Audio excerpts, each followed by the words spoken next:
xafladan lagu soo dhaweynayay laguna taageerayay madaxweynaha maamul goboleedka Juba Ras State Engineer Cabdiqaadir Maxamuud Yuusuf Madaxay waxa ka soo qayb galay madaxweynaha maamul goboleedka Galmudug Maxamed Axmed Caalin gudoomiye ku-xigeenka guddiga ganacsatada suuqa Islii Xuseen Aar gudoomiyaha Ahlu Sunna wal Jamaaca ee gobolka Banaadir Axmed Shuqul Sheekh Aadan Dheere Suldaan Cabdi Suldaan Maxamed Cali Suldaan Abayle waxgarad culamaa udiin aqoon-yahano haween iyo fanaaniin waxaana soo qaban qaabiyay xafladan taageerada iyo soo dhaweynta isugu jirta jaaliyada Juba Ras State ee magaalada Nairobi dalka Kenya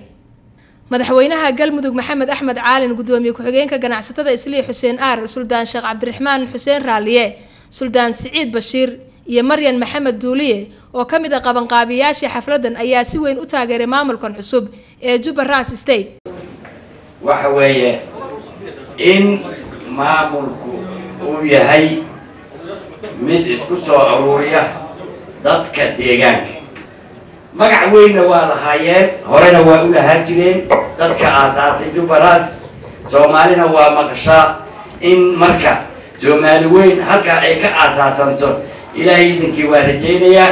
waana u hambaleynayaa waxaan leeyahay wassalaamu calaykum waraxmatullaahi wabarakaatuh horta ta ugu horeysa waxaan u duceynaynaa Juba Ras iyo madaxweynaheeda ayaanu leedahay ilaahayow naga aqbal aamiin dhah ilaahayow cagaha u taag aamiin dhah ilaahay waxaanu kaaga barinay inaad noqotid kii Soomaali isu keeni lahaa aamiin dhah haddaan beesha biimaalnahay gacan baan siinaynaa waa la shaqaynaynaa waa u dhiminaynaa wax walbaan la qabanaynaa ilaa Kismaayo ama Jubbooyinka ku tagana waa hogaaminaynaa waa geynaynaa aniga iyo inta taageersan iyo dadkaas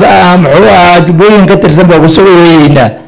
waxaana hiil iyo hoob u gacan taageeraynaa haddaan ururka haweenka Soomaaliyeed ee Juba ku abtirsada Juba Ras State inaan hiil iyo hoob u gacan taaganahay waxaan kaloo idin sheegayaa gabdhaha Soomaaliyeed ee ku abtirsada Juba ma ahan hal qabiil Juba anaa ku dhashay Kismaayo aan ku dhashay Jamaamaan ku soo koray Xamaraan ku koray waan kala aqaanaa Kismaayo waxay guday waxay gasho marka waxaan leeyahay gabdhaha ku abtirsada goboladaas oo muxuu Ilaahay ugu maceystay inay barwaaqo soo yihiin wadanka Soomaaliya ay la mid tahay Central Kenya ee waxaan leeyahay ka faa'iideysta madaxweynaha Juba Ras State Engineer Cabdiqaadir Maxamuud Yuusuf Madaxay ayaa maamulkan waxa loogu doortay dalka Sweden waxa sidoo kale loogu soo dhaweeyay dalka UK madaxweyne Engineer Cabdiqaadir Maxamuud Yuusuf ayaa ka hadlaya waxa xilligan ku dhaliyay xilkan madaxweynenimo in uu qabto aniga waxaan ahaa ardadii wax ku baratay canshuurtii dalka Soomaaliya ee laga soo aruuriyay islaanta nyaanyada gada iyo odayga hilibka gada sidaas daraadeed waxaan ku qasbanahay in aan dalkayga aan dib ugu celiyo abaalku igu lahaa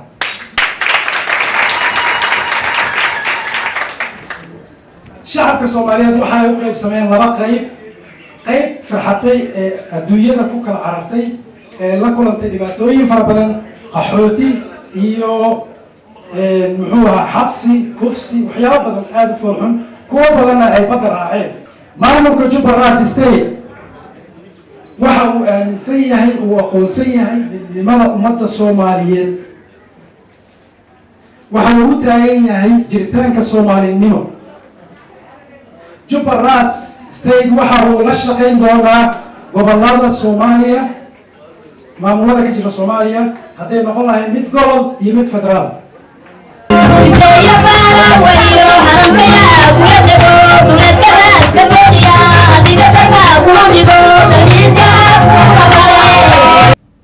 maamulkan ayaa kamid ah maamul goboleedyo dhowr ah oo ka dhisan koonfurta Soomaaliya Xamdi Maxamed Kadiye Universal TV Nairobi